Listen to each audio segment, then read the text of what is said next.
we're doing QE with inflation at 7.5%. Now, I don't know whether you think they will turn around at 3 p.m. Eastern later this afternoon and say, you know what, we're just going to stop QE now. Do you think they should? I don't, and I don't think they should do an inter-meeting hike, not because I don't think they are way behind on policy. They are so far behind, John. I don't remember a central bank being so far behind. You know, I warned that this was going to be one of the biggest policy errors. It certainly was one of the biggest inflation miscalls in the history of the Fed, and unfortunately, my nightmare is playing out. I wouldn't do a inter-meeting. I wouldn't not announce the balance sheet. I wouldn't stop QE suddenly. They should have done that much early. If they do it now, the market will sense blood. They will sense that the Fed is panicking. The Fed has to do three things really quickly. It has to regain control of the inflation narrative. They have to be very straightforward, explain to us why they were so wrong and why we can now believe their inflation forecast.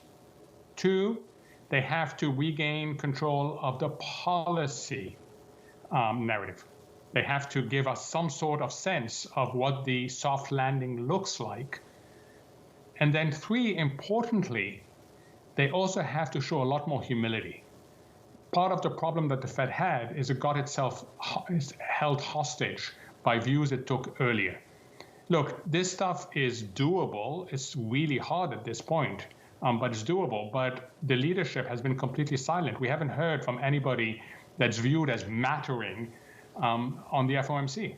Mohamed, just a final question for you. We've got market pricing in one place and the Federal Reserve clearly in another. 0% on rates, still doing QE, a market that's looking for a lot of rate hikes now through this year. And you heard Mark Cabana of Bank of America earlier this morning on Bloomberg Surveillance talking up some monster balance sheet reduction as well.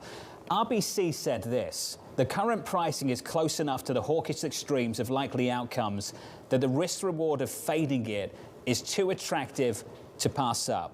Now, Mohamed, these are two different conversations. What the Fed should do, one, what the market is priced for, two. Are you prepared to say that given where market pricing is right now, we've reached peak hawkishness? No, I'm not prepared to say that yet because the outlook is so uncertain. We have a huge range of outcomes.